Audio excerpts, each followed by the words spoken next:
Real Madrid 1, Juventus 0, and we're through to the quarterfinals to face either Dortmund or Ramos's potential return with Monterrey to face his old club, Real Madrid. But this match pretty much had it all without the string of goals that I was expecting, because for me personally, that first half was absolutely horrendous. I could not stand watching it. It was slow, lethargic, reminded me of old Madrid, the Madrid of Ancelotti, where the players just got into an old habit, old routines, and just started passing sideways, backwards, as per usual. But do you know what? We kept it controlled. Obviously, a few chances from Juventus as well. And the reason that I'm really frustrated is because I don't expect Real Madrid to really come out of the blocks all the time, but at least have some intensity about you. At least have some fight about you, because that first half was non-existent. Non-existent, and it really got on my nerves. I was watching it get frustrated time and time again. Time again. Bellingham had a little shot quite literally next to the goal. But apart from that, I don't remember anything from the first half. But do you know what? Credit to Xabi Alonso. Went in the dressing room, said, do you know what? What are you doing on the pitch? You're doing absolutely nothing at the moment. So, second half came out. You saw the defensive line push higher. You saw the midfield operating properly and really trying to work it in between the lines, especially Arda Güler. Because Arda Güler, when he picks it up in certain areas, he is looking to pass forward all the time. All the time. Whether it's an over-the-top ball to bypass a press, whether it's just a direct pass into the feet. And Gonzalo Garcia was also operating really well in the second half also, trying to find the little positions just to take apart the defense. And guess what? Trent, ball into the box, Gonzalo Garcia, head on it, end of goal. That's what it was. That's what it was. And that's all it took to beat Juventus. But Dortmund, if they go through, going to be tougher. PSG or Bayern Munich, definitely going to be tougher. So we're going to have our work cut out across the next two rounds before we even reach or potentially reach the final. Because if that's what we have to offer today, we're going to have a rude awakening come in the next games. Because we need to play better. We do. I understand and appreciate the second half and what we did. And trying to control the rhythm of the game, trying to control the tempo. With Bellingham playing decently, Valverde consistently running up and down, getting into attacking positions, doing what he needed to do to get a goal. So, I look at this team as just the beginning, the base of what can be. But we have to look at PSG, we have to look at Bayern Munich, we have to look at Dortmund as teams that can really disrupt that process. We need to be fully on our game. Vinny today, I'm sorry. I'm sorry if I criticize him countless times. Last match, sensational. This match, he was poor. Poor. Very lazy to run forward, very lazy to make overlapping runs, making wrong decisions countless times. He had the ball.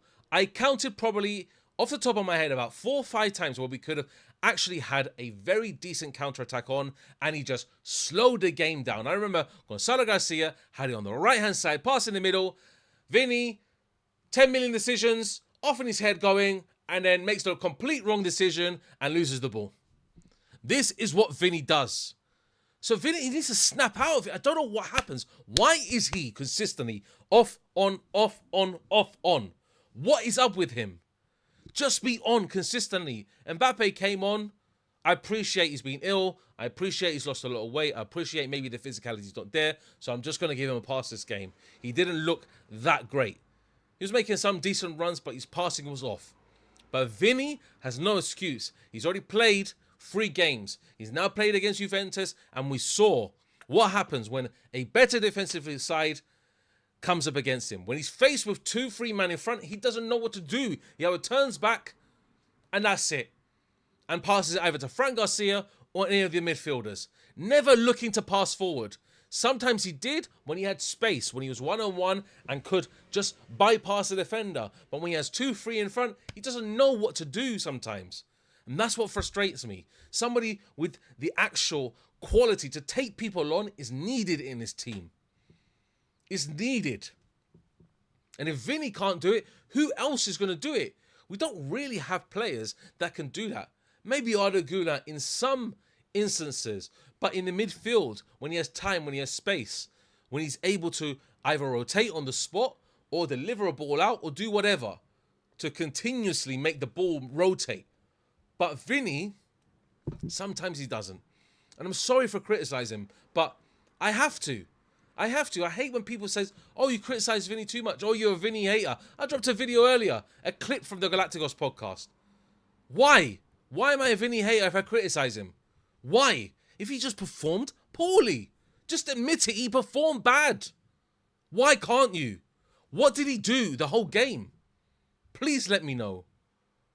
Gonzalo Garcia was getting into the areas, getting into the space, and trying to just find something, even in the first half, but Vinny was not there. He was non-existent, consistently on the wings all the time. If you're playing a 3-5-2, and Vinny is your main focal point with Gonzalo Garcia, why are we playing Vinny out on the wings consistently? It leaves Gonzalo Garcia by himself, isolated, without any people behind him or in front of him.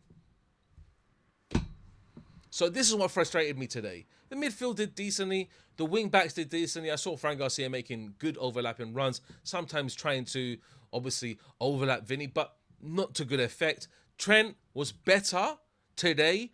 I'm not talking about his assist. I can single out the assist and just take that out of my mind at the moment. But he was better today.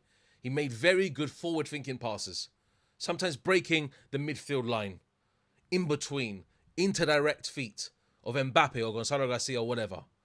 So that's what he was doing. The defense, Howson didn't have the best game. He was decent, solid, but didn't have the best game. Rudiger sometimes got caught out. Tchouaméni was decent as well. Courtois, couple, let's say, he's not nothing too major. But defensively, we look solid. But attacking, we need to improve. Because if we play like this against the big boys, against Bayern Munich, against PSG, we're going to have trouble. We're going to have major trouble. And I just want to see Real Madrid be in a position where they control the ball, but they have a lot of attacking opportunities. I know Juventus defended deep. I know they shut up shop sometimes, and they were just looking to hit us on the break. I know that. Don't get me wrong. But sometimes we fail to break it down. We fail to have the actual technicality in the team to break that down. When you can see other teams easily do it, you can see PSG do it. You can see them do it. So I want Real Madrid to get to the stage. I know it's still early. I know it's still young days in Xabi Alonso's tenure as Real Madrid manager. But for me, with the team looking at big matches potentially and a chance to win this new format of the Club World Cup, a World Cup that's going to take place every 4 years, this is what is going to be gearing up to, that final, where we could potentially play, I'm guessing, one of the Brazilian teams or Chelsea or whoever it's going to be and really win this tournament. Because if we knock out PSG in the semi-final, it's Real Madrid's. It's Real Madrid's in our hands. It's all in our hands. But it depends on how we play. And PSG are going to be a very tough task. Bayern Munich are going to be a tough ask. And don't forget, either Monterrey or Dortmund are going to be a tough ask. Because we need to turn up as a team. And that's what I'm saying. No more individuals anymore. And I saw the chat popping off saying, okay, now we need individual brilliance. No, we don't. We still need to work as a team. We need to be stubborn. Alonso needs to be stubborn to understand which players fit in this system well. And if Gonzalo Garcia fits in the system better than Mbappe, then you know what? This tournament, let Gonzalo Garcia start every match. While Mbappe tries to find his rhythm. Maybe in the next, obviously, few friendlies that we'll face after this Club World Cup, before LaLiga takes place, and then we can get up and running. But unfortunately, till then, Gonzalo Garcia's our man. He's our man. That's it. Because he's getting the right areas. He's linking up the play well. He's doing all the right things as a number 9 should do. And if Xabi Alonso trusts in him, then you should trust in him as well, as a Real Madrid fan. as a Real Madrid fan. For me, personally, man of the match goes to Valverde. That guy was all over the pitch. All over the pitch. He was consistently chopping at ankles, making his own literally singular presses and being effective with it.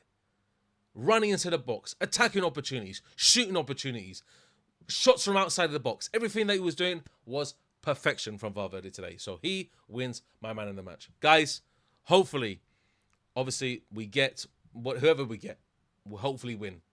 We get through that semi-final. We place one of these big European sides. Very, very big. The Champions League winners, hopefully. I want to see us face PSG. I want to see the level that we're at against Luis Enrique's side. And hopefully, we can beat them. Guys, take care. Adios. Well done to Madrid. Good performance. Decent overall. And we'll see you next time. A la Madrid y nada más. Buenas noches. Adios.